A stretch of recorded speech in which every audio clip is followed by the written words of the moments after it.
Halo semuanya, Assalamualaikum warahmatullahi wabarakatuh. Perkenalkan, nama saya Cindy Aulia dengan NIM 43040220027. Saya dari kelas 4A Psikologi Islam. Di sini saya ingin mereview salah satu buku yang berjudul Pengantar Psikologi Sosial yang ditulis oleh Agus Rimawan, Sarjana Pendidikan Islam, Magister Agama, dan Reza Ahmadiansyah, Magister Psikologi. Nah, ini bisa dilihat, ini tampilan bukunya. Nah, di dalam buku ini terdapat 11 bab. Untuk bab pertama ini membahas tentang definisi, pendekatan dan metode, kedudukan, hubungan serta sejarah psikologi sosial. Nah, yang pertama ada definisi dan objek kajian psikologi. Definisi dari psikologi sosial ini adalah ilmu pengetahuan yang membahas tentang perilaku individu dalam konteks situasi sosial. Dan untuk objek kajian psikologi sosial ini adalah manusia dalam interaksi sosial, baik sebagai makhluk individu sosial atau makhluk yang berkebutuhan. Nah, untuk poin yang kedua yang dibahas di dalam bab ini ada pendekatan dan metode psikologi sosial. Dalam pendekatan ini terdapat 4 metode pendekatan. Yang pertama ada metode induktif, yang kedua ada metode deduktif, yang ketiga ada metode retroduktif, yang keempat yang terakhir ada metode abduktif. Lanjut ke poin selanjutnya yang dibahas di bab 1 ini ada kedudukan psikologi sosial dalam studi psikologi. Di sini manusia dimanapun ia berada tidak dapat dipisahkan dari lingkungan yang ada atau lingkungan masyarakat. Dalam pembelajaran psikologi ini, kedudukan psikologi adalah psikologi yang khusus untuk membicarakan tentang perilaku dan aktivitas manusia dalam kaitannya dengan situasi sosial. Poin selanjutnya ada hubungan psikologi sosial dengan ilmu-ilmu lainnya. Kenapa bisa dikatakan psikologi sosial itu ada kaitannya dengan ilmu-ilmu lainnya? Karena psikologi sosial adalah salah satu yang menjembatani di antara cabang-cabang pengetahuan sosial yang lain. Karena psikologi sosial mengakui pentingnya memandang individu dalam suatu sistem sosial yang lebih luas. Karena itu menarik ke dalamnya seperti sosiologi, antropologi, ilmu politik, dan juga ekonomi. Nah, poin yang terakhir yang dibahas di bab pertama ini ada sejarah perkembangan psikologi sosial. Nah, sejarah ini terbagi menjadi empat masa. Yang pertama ada masa pralahir dan tahun-tahun awal psikologi sosial. Yang kedua ada era peperangan atau bisa dikatakan pada era Perang Dunia Kedua sampai tahun 1960. Yang ketiga ada masa pendewasaan dan masa depan. Yang terakhir ada masa perkembangan psikologi sosial masuk di Indonesia. Lanjut ke bab kedua yaitu membahas tentang proses interaksi sosial. Secara etimologi, interaksi sosial ini adalah suatu hubungan di antara individu satu dengan individu lainnya, yang mana individu yang satu dapat mempengaruhi individu lainnya sehingga terdapat hubungan timbal balik satu sama lainnya. Nah, di dalam interaksi sosial ini terdapat syarat-syarat untuk terjadinya interaksi sosial. Nah, itu terdapat 2 syarat. Yang pertama ada kontak sosial dan juga komunikasi. Untuk selanjutnya adalah bentuk-bentuk dasar dari interaksi sosial ini sendiri. Itu ada 4. Yang pertama ada imitasi, yang kedua ada sugesti, yang ketiga ada identifikasi, dan yang terakhir ada simpati. Nah, untuk selanjutnya di sini bab ketiga membahas tentang massa dan kelompok sosial. Yang pertama yang dibahas di sini adalah pengertian massa. Pengertian massa sesuai dengan kampus adalah sebagai kelompok orang yang berada dalam keadaan fisik dan bereaksi terhadap stimulus tertentu karena memiliki kepentingan yang sama. Namun sifatnya itu sementara. Yang sifat yang dimiliki dalam massa ini bersifat sementara dan hubungan di dalamnya itu tidak teratur dan juga tidak saling mengenal serta berinteraksi yang hanya secukupnya saja gitu. Di sini juga membahas tentang ciri-ciri massa. Nah, di sini ciri-ciri massa itu ada 5. Yang pertama ada tidak rasional, yang kedua emosional, yang ketiga mudah tersugesti, yang keempat ada lebih berani untuk mengambil resiko, dan yang terakhir ada immoral. Selanjutnya ada teori gerakan massa. Nah, di sini psikologi yang khusus untuk mempelajari tentang massa ini adalah psikologi massa, yang dimana psikologi ini khusus untuk mempelajari perilaku manusia dalam loosely organism group. Dan selanjutnya ada definisi dari kelompok. Definisi dari kelompok ini adalah anggotanya yang ada di dalamnya itu lebih dari 2 individu yang berhubungan dalam satu hubungan sosial itu gitu. Jadi di dalam satu hubungan sosial itu ada beberapa individu di dalamnya dan itu dikatakan sebagai kelompok. Terdapat juga ciri-ciri yang bisa dikatakan bahwa ini adalah kelompok. Itu ada terdiri dari 2 orang atau lebih, terstruktur, yang ketiga ada peraturan atau norma-norma, yang keempat ada tujuan, yang kelima ada groupness dan kesatuan, yang terakhir ada interaksi dan ketergantungan. Di sini juga kelompok memiliki beberapa jenis di dalamnya. Dan di sini ada 6 jenis kelompok. Yang pertama ada kategori sosial, seperti suku, jenis kelamin, atau negara-negara. Yang kedua ada audiens, seperti audiens yang ada di dalam satu seminar atau talk show, itu bisa dikatakan sebagai audiens. Yang ketiga ada kerumunan. Nah, kerumunan ini terjadi akibat adanya kecelakaan lalu lintas misalnya, itu bisa dikatakan sebagai kerumunan. Yang keempat ada tim. Tim ini seperti tim olahraga, tim sepak bola yang memiliki satu tujuan yang sama gitu. Dan selanjutnya ada keluarga. Nah, keluarga ini adalah kumpulan individu yang disebabkan karena adanya tali persaudaraan gitu, tali persaudaraan di dalamnya. Yang terakhir, yang keenam adalah organisasi formal. Ini bisa seperti kalau di politik itu seperti Golkar, PKS, atau itu. Terus yang selanjutnya yang dibahas di sini juga ada dinamika kelompok.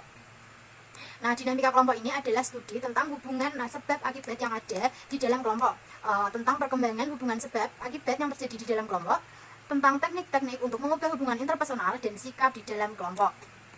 Dalam dinamika kelompok ini terdapat dua aspek penting yang ada di kelompok, yaitu eksistensi kelompok yang tergantung pada kebutuhan individu anggotanya, dan yang kedua ada kelompok atau biasa saling tindih gitu.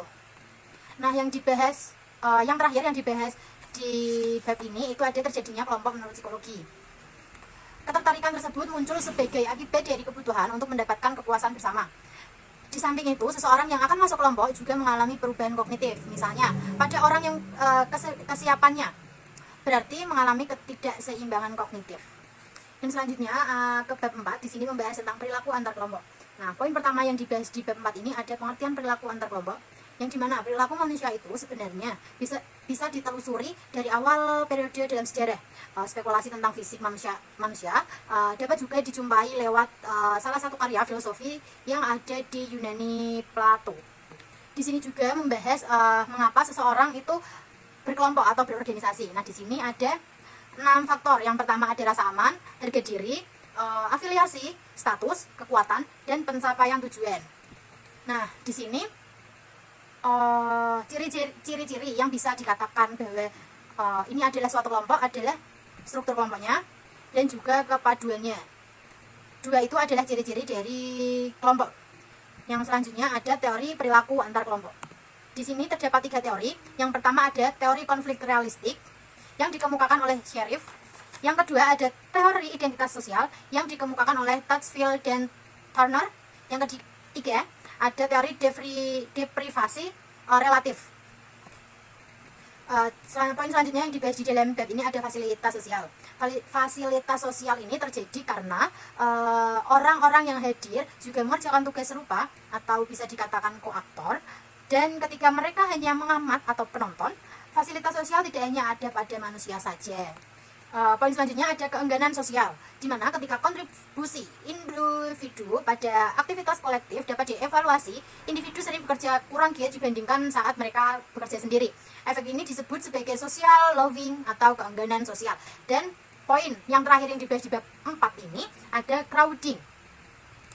Crowding di sini diartikan sebagai keadaan psikologis di mana seseorang merasa tidak nyaman atau stres karena merasa berada di tempat yang sangat sempit, perasaan berdesakan. Ini dapat memunculkan tanpa keterkaitan dengan jumlah ruang yang sesungguhnya kita punyai. Selanjutnya di bab 5 ini membahas tentang norma sosial dan konformitas. Di sini yang pertama dibahas adalah pengertian norma dan konformitas. Norma sosial dapat berupa inductive norms atau yaitu inductive norms yang dimana apa yang harus kita lakukan, atau descriptive norms, apa yang kebanyakan orang lakukan, itu biasanya dinyatakan sebagai eksplisit. Nah, norma sosial ini adalah ukuran yang digunakan oleh masyarakat untuk mengukur apakah tindakan yang kita lakukan itu merupakan tindakan yang wajar dan dapat diterima, atau norma yang tidak wajar di dalam masyarakat itu. Untuk yang selanjutnya, pengertian konformitas atau conformity adalah kecenderungan untuk mengubah keyakinan di dalam diri agar sesuai dengan perilaku orang lain atau perilaku yang ada di masyarakat sekitar. Konformitas ini juga berbentuk pengaruh sosial di mana individu merubah sikap dan tingkah lakunya agar sesuai dengan lingkungan sosial itu, supaya tidak bertolak belakang dengan norma-norma yang ada di masyarakat tersebut.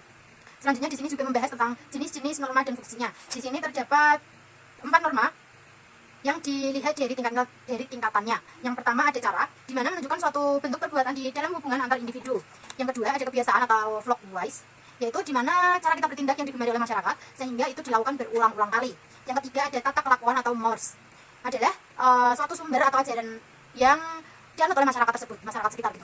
Dan yang terakhir ada adat atau customs, yaitu norma yang tidak tertulis namun sangat kuat dan mengikat kelakuan individu-individu yang ada di masyarakat tersebut dan bersifat kekal gitu. Dan selanjutnya ada norma yang dilihat dari sumbernya. Di sini ada 4, yaitu ada norma agama, norma kesopanan, norma kesusilaan, dan yang terakhir ada norma hukum. Di sini juga ada norma sosial yang terdapat beberapa fungsi di dalamnya. Yang pertama sebagai pedoman atau perilaku dalam masyarakat. Yang kedua ada menerapkan wujud konkret nilai-nilai yang ada di dalam masyarakat. Dan yang ketiga yang terakhir ada suatu standar atau skala dari berbagai kategori tingkah laku di dalam masyarakat. Nah selanjutnya apa yang dibahas di dalam bab 5 ini ada jenis-jenis dari konformitas. Nah jenis-jenis konformitas ini ada 4. Yang pertama ada penerimaan atau acceptance, di mana konformitas ketika secara pribadi atau individu menyetujui dengan ide dari kelompok sehingga perilaku yang ditampilkan mengikuti kelompok dan sesuai dengan keyakinan atau nilai dari individu tersebut. Yang kedua ada pemenuhan atau compliance, di mana konformitas ketika individu tidak setuju dengan perilaku atau sikap kelompok sehingga perilaku tersebut dilakukan dengan tidak tulus. Yang ketiga ada kepribadian dan konformitas. Kepribadian merupakan faktor internal yang ada di dalam individu. Dan yang selanjutnya, yang terakhir, itu ada kultur dan konformitas, di mana pengalaman konformitas ini dibentuk oleh konteks kultural di mana individu hidup dan tumbuh di dalam masyarakat tersebut. Poin selanjutnya yang dibahas di dalam bab 5 ini ada alasan dan faktor yang mempengaruhi konformitas. Yang pertama ada alasan yang untuk konformitas itu terdapat 2 alasan. Yang pertama ada pengaruh informasi atau keinginan untuk bertindak benar, dan yang kedua ada pengaruh normatif atau keinginan agar disukai. Di sini juga ada faktor-faktor yang mempengaruhi konformitas. Di dalam faktor-faktor ini terdapat beberapa yang mempengaruhi konformitas. Yang pertama ada ukuran kelompok, yang kedua ada keseragaman kelompok, yang ketiga ada komitmen di antara kelompoknya, yang keempat ada keinginan individuasi, yang kelima ada kohesif, yang keenam ada status, dan yang terakhir ada respon umum. Di bab selanjutnya yaitu bab 6 yang membahas tentang kepemimpinan. Di sini definisi dari kepemimpinan ini ada beberapa definisi yang telah diungkapkan oleh para ahli. Di sini saya akan memaparkan beberapa definisi para ahli saja, tidak semuanya. Yang pertama, menurut Terry, ini kepemimpinan adalah kegiatan untuk mempengaruhi orang-orang agar supaya bekerja dengan ikhlas untuk mencapai tujuan bersama. Sedangkan menurut Stockdale, kepemimpinan adalah suatu proses atau tindakan untuk mempengaruhi aktivitas suatu kelompok, organisasi dalam masyarakat untuk mencapai tujuan yang sudah ditentukan. Dan menurut David, kepemimpinan adalah kemampuan untuk mengajak orang lain untuk mencapai tujuan yang sudah ditentukan dengan penuh semangat. Di dalam materi kepemimpinan ini terdapat teori-teori kepemimpinan. Nah, teori-teori kepemimpinan ini ada 3. Yang pertama ada teori sifat kepemimpinan atau trait teori. Yang kedua ada teori perilaku atau behavior teori. Dan yang ketiga ada teori situasional atau contingency teori. Dan yang terakhir yang dibahas di bab 6 ini ada tipe-tipe kepemimpinan. Nah, di dalam tipe-tipe kepemimpinan ini terdapat 6 tipe kepemimpinan. Yang pertama ada tipe comparable, yang kedua ada tipe komunikan gitu ya. Yang ketiga ada tipe compel, yang keempat ada tipe concrete, dan yang kelima ada tipe convection, yang terakhir ada tipe conqueror. Untuk bab ke-7 yang membahas tentang motif dan sikap. Yang pertama ada definisi dari motif. Motif di sini adalah suatu pengertian yang mencakupi semua pergerakan, alasan atau dorongan dalam diri manusia yang menyebabkan ia berbuat sesuatu. Semua tingkah laku manusia dapat memiliki hakikatnya itu mempunyai motif. Dan di sini jenis-jenis motif itu ada 2. Yang pertama drifts atau needs, yang kedua ada incentive. Nah, selanjutnya poin selanjutnya yang dibahas dalam bab ini ada menjelaskan tentang teknik motivasi orang. Di sini ada 6 teknik. Yang pertama ada teknik ajakan atau persuasi, yang kedua ada teknik rangsangan atau stimulus, yang ketiga ada teknik sanksi atau paksaan sosial, yang keempat ada teknik riak air, yang kelima ada teknik tempat strategis, dan yang terakhir ada teknik penggunaan media tertulis dan media non tertulis. Selanjutnya poin yang dibahas di dalam bab 7 adalah definisi dan komponen sikap. Sikap sendiri adalah keadaan mental dan syaraf dari kesiapan yang diatur melalui pengalaman yang memberikan pengaruh dinamik atau terarah terhadap respon individu pada semua objek dan situasi yang berkaitan dengannya. Nah, poin selanjutnya yang dibahas ada 2 faktor yang mempengaruhi untuk pembentukan dan perubahan sikap ini adalah faktor internal dan faktor eksternal, serta faktor-faktor lain yang mengubahnya itu ada pengaruh sosial seperti norma atau kebudayaan, atau bisa karakteristik yang ada di dalam diri individu itu, dan mungkin saja informasi yang diterima oleh individu tersebut.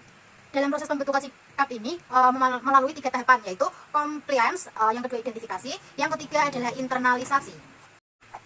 Di bab 8 ini yang membahas tentang kontrol diri. Kontrol diri adalah suatu kecakapan individu dalam kepekaan membaca situasi dan lingkungan, serta kemampuan untuk mengontrol dan mengelola faktor-faktor perilaku yang sesuai dengan situasi dan kondisi untuk menampilkan diri dalam melakukan sosialisasi.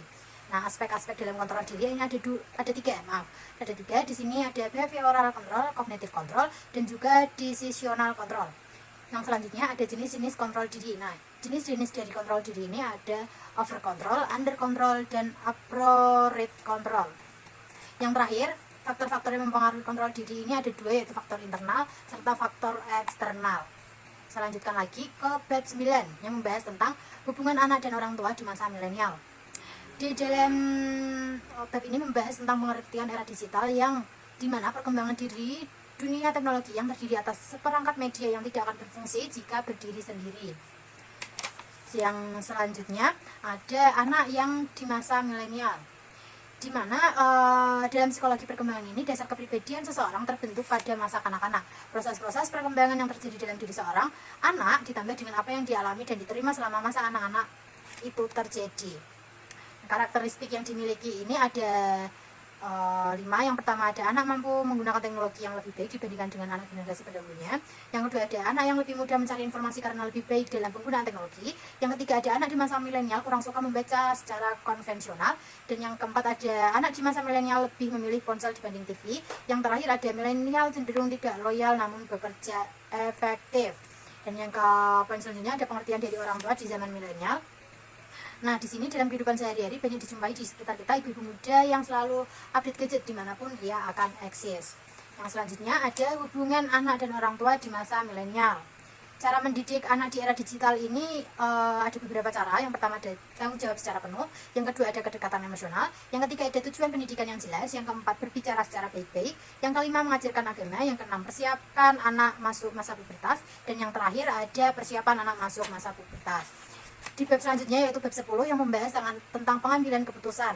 Pengertian dari pengambilan keputusan adalah suatu proses mendapat hasil untuk memecahkan suatu masalah melalui proses berpikir logis dengan mempertimbangkan beberapa alternatif yang memiliki pengaruh negatif maupun positif.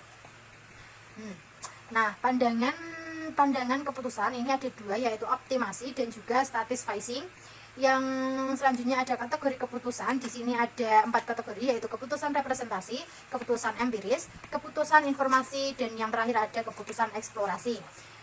Teknik dalam pengambilan keputusan ini juga diambil tidak terlepas dari pengumpulan informasi yang telah didapatnya. Dalam keputusan ini ada beberapa keputusan yang ada. Yang pertama, ada keputusan terprogram, dan yang selanjutnya ada keputusan tidak terprogram. Yang selanjutnya ada model pendekatan dalam pengambilan keputusan. Dalam pengambilan keputusan ini ada beberapa cara, yaitu fakta, pengalaman, intuisi, logika, dan analisis sistem. Yang selanjutnya ada tipe pengambilan keputusan. Dalam pengambilan keputusan ini merupakan hasil proses dari beberapa pertimbangan-pertimbangan alternatif untuk menyelesaikan masalah. Dan 2 dimensi ini apabila kombinasi dalam menghasilkan 4 gaya pengambilan keputusan. Nah, dalam pengambilan keputusan ini ada beberapa gaya. Yang pertama ada direktif, analitis, konseptual, behavioral. Nah, itu adalah macam-macam untuk mengambil keputusan. Selanjutnya ada juga pengambilan keputusan di dalam kelompok yang terjadi berdasarkan pada ketentuan kelompok, bukan pada ketentuan individu-individu yang ada di dalamnya. Yang selanjutnya ada relevansi psikologi dengan pengambilan keputusan. Psikologi sebagai disiplin yang umum digunakan untuk melihat situasi kehidupan nyata, aplikasi sebagai ide dan masalah penelitian yang ada dari psikologi di generasi yang lalu. Nah, selanjutnya ada pengambilan keputusan dalam kehidupan nyata. Ini ada beberapa komponen-komponen, yaitu dialog penalaran, buah pikiran dan keliru dari reifikasi, argumen ad hemonik, dan argumen yang menggunakan paksaan dan kekuatan, menggunakan kekuatan dan ketenaran, argumen mayoritas pasti benar, dan argumen manusia jerami. Nah, selanjutnya di bab terakhir ada di bab 11, psikologi sosial terapan. Nah, psikologi sosial terapan ini berusaha untuk memperoleh pengetahuan dasar tentang bagaimana orang berpikir, merasakan, berhubungan, dan mempengaruhi satu sama lain, serta mengapa mereka melakukannya. Psikologi sosial terapan di bidang lingkungan ini muncul pada tahun 1970-an dan sejak itu mengalami perkembangan yang pesat. Nah, selanjutnya ada 3 kategori masalah utama yang dibahas dalamnya, yaitu overpopulasi, hilangnya sumber daya alam, dan populasi. Yang selanjutnya ada psikologi forensik, yang dimana psikologi ini adalah bidang yang berkenaan dengan dan berhubungan dengan psikologi dan hukum, digunakan pada saat pembuktian dari bukti-bukti untuk memfasilitasi pembuatan keputusan yang legal dan aspek operasi keadilan. Nah, itu tadi yang telah dibahas di dalam buku pengantar psikologi sosial, yang dimana itu tadi terdapat 11 bab, dan di sini saya akan mengemukakan kekurangan dan kelebihan dari buku ini. Untuk kelebihannya, buku ini cukup simpel ya, tidak banyak halaman, dan juga tidak terlalu membingungkan gitu. Tetapi untuk kekurangannya di buku pengantar psikologi yang ini itu isinya lebih singkat, kurang lengkap. Bab-bab yang dibahas di dalam ini kurang lengkap. Jadi itu kekurangan dan kelebihannya. Sekian dari review buku yang saya lakukan. Maaf jika terdapat salah kata atau ada kurang dari perkataan saya. Wassalamualaikum warahmatullahi wabarakatuh.